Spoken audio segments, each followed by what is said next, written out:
वहीं मुख्यमंत्री डॉक्टर मोहन यादव ने विधानसभा के बजट सत्र के दौरान राज्यपाल मंगूभाई पटेल द्वारा दिए गए अभिभाषण पर धन्यवाद ज्ञापित किया। उन्होंने सरकार की उपलब्धियां बताते हुए कहा कि नशा मुक्ति के खिलाफ सरकार ने ठोस कदम उठाए। धार्मिक पर्यटन को लेकर देश भर के लोग हमसे जुड़े। मध्य प्रदेश इकलौता राज्य जहां सबसे ज्यादा पर्यटक पहुंचे। उन्होंने कहा कि स्थानीय कलाकारों को वैश्विक बाजार से जोड़ने का काम किया है। मध्य प्रदेश के हुनर को अब दुनिया पहचान रही है। खजुराहो का स्टोन क्राफ्ट, छतरपुर के फर्नीचर, बैतूल के भरेवा मेटल क्राफ्ट, ग्वालियर के पेपर मैसे क्राफ्ट को जीआई टैग दिला करके हमने स्थानीय कलाकारों को भी वैश्विक बाजार से जोड़ने का प्रयास किया है। उज्जैन में डोंगला में अत्याधुनिक वेधशाला जो समय गणना का अद्भुत केंद्र बनेगा, इस दिशा में भी हमारी सरकार काम कर रही।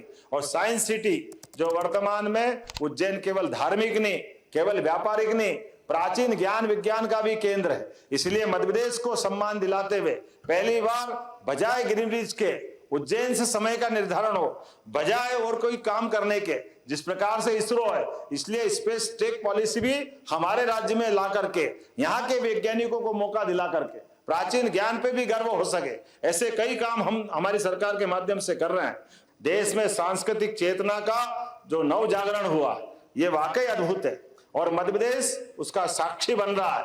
एक तरफ हम श्री राम वनगमन की बात कर रहे हैं, साथ ही साथ चित्रकूट को भी अद्भुत धाम बनाने जा रहा है। ऐसे महाकाल की नगरी उज्जैन में भी भगवान कृष्ण ने अगर शिक्षा ग्रहण की तो सांदीपनि आश्रम को भी हम अद्भुत दिव्य भव्य बना रहे हैं। और जहां जहां उनकी लीलाएं हुई, ऐसे प्रत्येक स्थान को भी हम तीर्थ बनाकर उसका विकास करने के लिए संरक्षण और संवर्धन को प्रोत्साहन दे रहे हैं। इसी प्रकार से इसी क्षेत्र को बढ़ावा देने के लिए अभी तक का सबसे बड़ा सांस्कृतिक संवर्धन को बजट में 2069 करोड़ की राशि हमारी सरकार के द्वारा देकर के हमने लगभग 74.1% वृद्धि की है।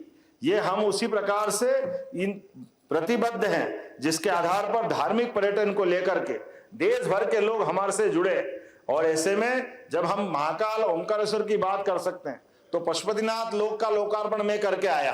प्रदेश में नशा मुक्ति के लिए बात कही, मैं बताना चाहता हूं हमारी सरकार ने हमारे सभी धार्मिक नगरों को शराबबंदी करके हमारे संकल्प की पूर्ति की है कि हाँ, हम नशा मुक्ति के खिलाफ ठोस कदम उठाने वाले हैं। और 5 किलोमीटर के दायरे में मां नर्मदा से भी दूर सभी प्रकार के इस प्रकार के प्रबंधन करेंगे। और अभी जो लगातार कार्रवाई कर रहा है, ये ड्रग एमडी ड्रग क्या क्या चलती है, ये लगातार यशस्वी प्रधानमंत्री ने पहले नक्सलवादी मूवमेंट के लिए एक बड़ा संकल्प लिया और पूरे देश से नक्सलवादी मूवमेंट को, चाहे कांग्रेस की सरकार हो चाहे बीजेपी की सरकार हो, हर राज्य में कठोर कार्रवाई करने के लिए कदम बढ़ाए।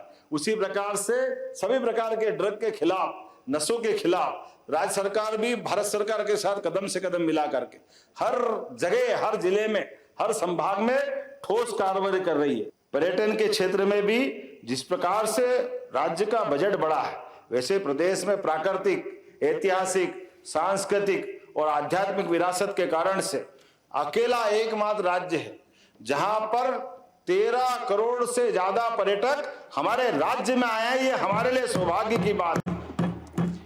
यह हमारी वैश्विक पहचान को भी बढ़ाता है, आर्थिक समृद्धि को भी बढ़ाता है और विभाग के बजट में भी इसीलिए हमने 47.4% की वृद्धि की।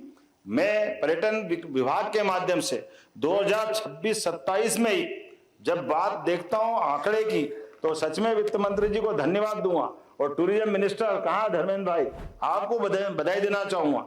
आज 566 करोड़ का बजट हम अपने टूरिज्म विभाग को दे रहे हैं।